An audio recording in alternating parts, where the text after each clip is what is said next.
Hello friends, welcome to my channel NK dream life ব্লগে। First of all আমি সবাইকে জানাই হ্যাপি হোলি। আমি নূপুর। আজ আমি শেয়ার করছি এই বছরের ফার্স্ট ব্লগস। এর আগেও আমি কিছু কিছু শর্ট ভিডিও এই চ্যানেলে শেয়ার করেছি। তাতে যতটুকুটা সাপোর্ট পেয়েছি তার জন্য আমি তোমাদেরকে ধন্যবাদ দিয়ে ছোট করব না।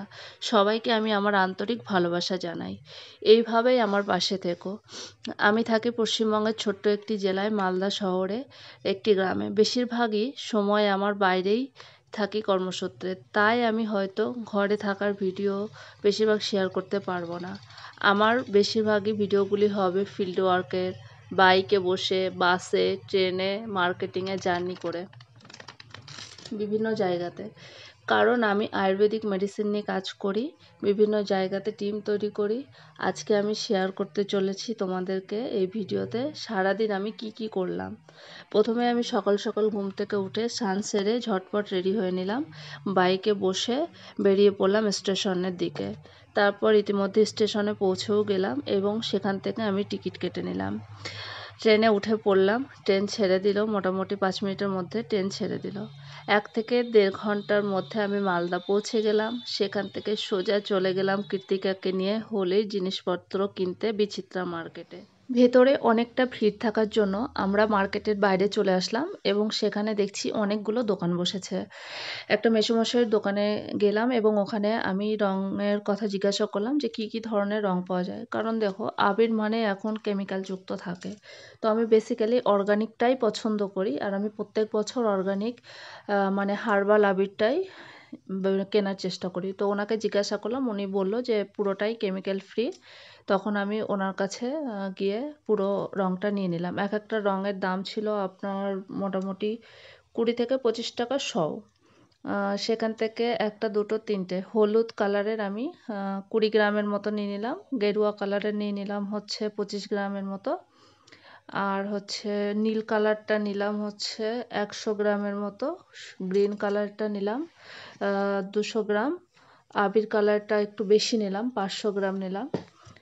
আর হচ্ছে এই দিক থেকে নিয়ে নিলাম আমি লাল কালার। লাল কালারটা তো খুবই সুন্দর লাগে, মনেই হয় না যে আবির না সিঁদুর রঙে রাঙিয়ে দিয়েছে। আর এই দিনটা আমরা সবাই অপেক্ষা করি কবে হোলি আসবে, কিভাবে আমরা শপিং করব। হোলি না আসা পর্যন্ত আমরা ভীষণ খুব এক্সাইটেডমেন্ট হয়ে পড়ি যে একটা হোলি মানে সেই বসন্ত উৎসব, দোল, হইচই, খেলা, সব জায়গায় ঘুরতে যাওয়া, রং মাখানো, সারাদিন একটা বেশ মজার ব্যাপার থাকে।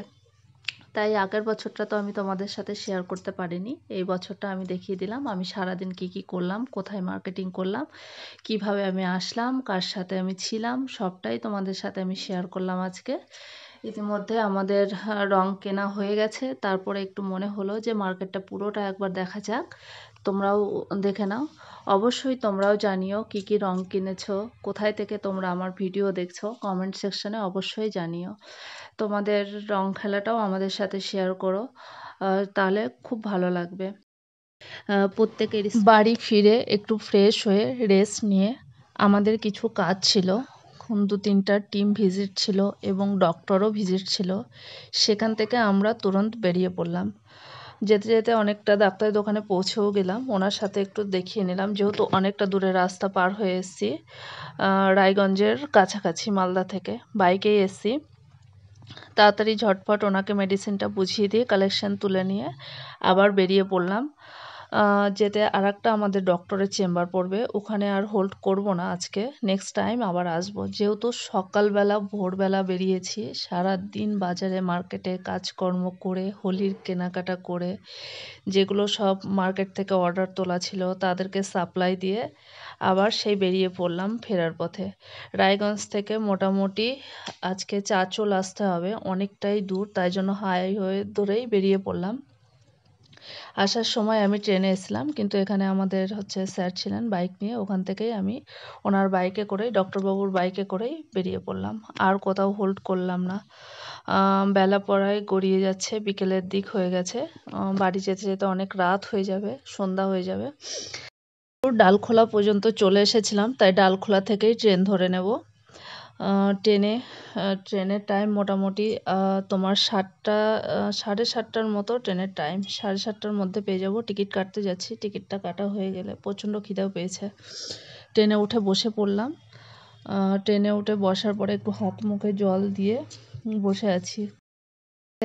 স্টেশনে বসে আছি, প্রচণ্ড খিদা পেয়েছে, কি খাবো সেটাই ভাবছি। যাক, একজন রুটি নিয়ে সামনের দিকে আগিয়ে আসছে, ওখান থেকে একটা রুটি নিয়ে নিলাম। অন্তত একটা রুটি আর একটু চা খেয়ে নিই। সারাদিন অতটা কিছু খাওয়া হয়নি, যেতে অনেকটাই রাত হয়ে যাবে। তারপরে ওখান থেকে টোটো করে ফিরে গেলাম। ঘরেতে ইতিমধ্যে ঢুকে গেছি, একটু বাজার করে নিয়েছি, চিকেন, কিছু মশলা, পেঁয়াজ, আলু, কারণ আজকে রাতে বিরিয়ানি তৈরি করব। পুরো ফ্রেশ হয়ে পেঁয়াজগুলো কুচি করে কেটে ভাতটার জলটা বসিয়ে দিয়ে চালটা দিয়ে দিলাম। প্রথমে ফ্যানটাকে ঝরিয়ে নিয়ে ভাতটাকে করে নিলাম আধা সিদ্ধ করে। তারপরে পেঁয়াজটাকে ভেজে দো পেঁয়াজা করে রেডি করে নিলাম। ইতিমধ্যে মাংসটা ধুয়ে ম্যারিনেট করে ঝটপট রেখে দিলাম। তারপরে দম দিয়ে মোটামুটি 45 মিনিট রাখলাম। জানো তো, এটা হচ্ছে আমাদের মানে একদম শর্ট ফর্মে হায়দ্রাবাদি বিরিয়ানি, যেটাতে চিকেনটা খুবই সফট হয়। চিকেনটাকে আগে দই দিয়ে 15 মিনিটের মতো ম্যারিনেট করে রাখতে হয়। সেটাতে এত টেস্টফুল হয়, কি বলবো তোমাদেরকে। একদম তোমরা যদি ঘরে এটা করতে চাও, একদিন তোমাদেরকে আমি দেখাবো কিভাবে এই বিরিয়ানিটা করে। তোমরাও বাড়িতে কে কে বিরিয়ানি তৈরি করো অবশ্যই আমাকে কমেন্ট বক্সে জানিও। আর কোথায় থেকে আমার ভিডিওটা দেখছো সেই লোকেশনটাও জানিও। কারণ সারাদিন পরে জার্নি করে এসে কি আর তৈরি করব, তখন মনে মনে প্ল্যানিং করে রেখেছিলাম। সারাদিন তো খাবার জোটেনি, সকালবেলা একটু চা খেয়ে নিয়েছিলাম, চা আর বিস্কুট খেয়েছি। বাজার করার পরে মাছের মিডিলে একটা মাজা আর একটা আইসক্রিম খেয়ে নিয়েছিলাম। তারপরে এসে স্টেশনে রুটি খেলাম, তখনই একটু রেডি করে রেখেছিলাম যে না থাক, আজকে বিরিয়ানিই করব। বিরিয়ানি করে নিলাম। পাশের বাড়ি আমাদের একজন হচ্ছে দাদা আছেন, বৌদি আছেন, ওদেরকে যাদের রুমে আমি থাকি, বৌদিকে ডেকে নিলাম যে তুমি আমার সাথে একটু খাও, তো বৌদিকেও একটু দিয়ে দিলাম। ব্যাস। ভিডিওটা দেখার জন্য তোমাদেরকে অনেক ধন্যবাদ। যারা এখনও পর্যন্ত আমার চ্যানেলটিকে সাবস্ক্রাইব করোনি, তারা সাবস্ক্রাইব করে প্লিজ আমার পাশে থেকো, সাথে থেকো, আর এইভাবেই চলার পথে আমায় সাহায্য করো। চলো, তোমাদের সাথে আবারও দেখা হবে নেক্সট কোনো এক্সাইটিং ভিডিও নিয়ে। ততক্ষণ পর্যন্ত তোমরা সবাই খুব ভালো থেকো, সুস্থ থেকো, টেক কেয়ার, বাই বাই।